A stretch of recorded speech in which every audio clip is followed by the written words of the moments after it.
Good afternoon, everyone. The Ohio River in Maumee, Ohio, overflowed its banks with a massive ice flow that toppled a cemetery from 1865 that hadn't seen ice flows in the last 150 years. Also taking a look back at 2014, some small tributaries. Vermilion River jammed with ice, Pennsylvania jammed with ice. Small creeks should not have this much ice flow in them.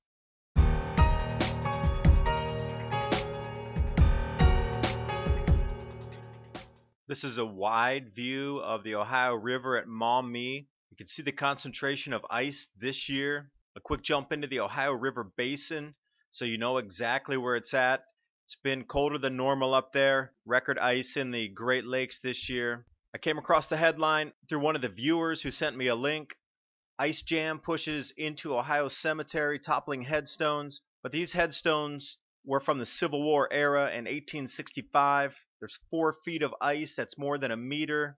A look here into the cemetery. You can see the tree line is where the river is. That's at least 100 meters of ice that's pushed over 4 feet thick. Imagine the mass and weight and overflow to move the ice that far inland. A little bit further view back from the road looking into the cemetery. The park workers are asking people not to go there to look for their loved ones because it's too dangerous to walk through the ice. Different view. As you can see here, the headstones are completely covered. It's going to take until May, until the ice melts, before they can get in and do any kind of repair into the cemetery. Now, taking a look back into historical records, can we correlate any of this? And yes, in 1830, there were some massive ice flows as well. One of the lithographs during the time, Eliza crossing ice flows in the Ohio River to freedom, was one of the illustrations from Uncle Tom's Cabin by Harriet Beecher.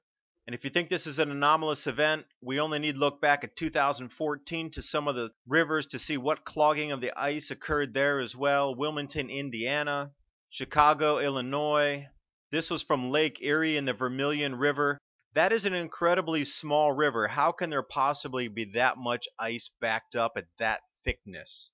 Venango County in Pennsylvania, again, you ask yourself, these tiny small tributaries. Perrysburg, Ohio, again choked. Now look at this one. This is definitely one I wanted you to pay attention to. That is a creek. How can there possibly be feet thick of ice piling up in a small creek like this? That is a footbridge. That's not for traffic. That's a small footbridge for humans to go over that. That's how small that creek is. And to leave you with a little bit of humor, taking a look, somebody complaining about using wood to heat their home during the winter, yet complaining about global warming. And here we are, completely snowed in all across the Northeast United States and Canada, receiving record snows across Nova Scotia right now.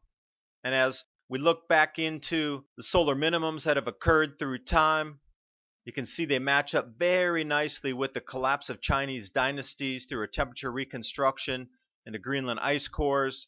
A little bit of history in China for you here.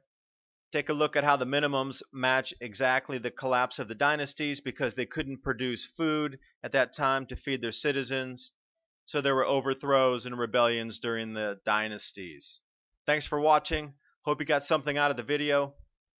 Things are definitely getting cooler in the waters in the Northeast United States during the winters now.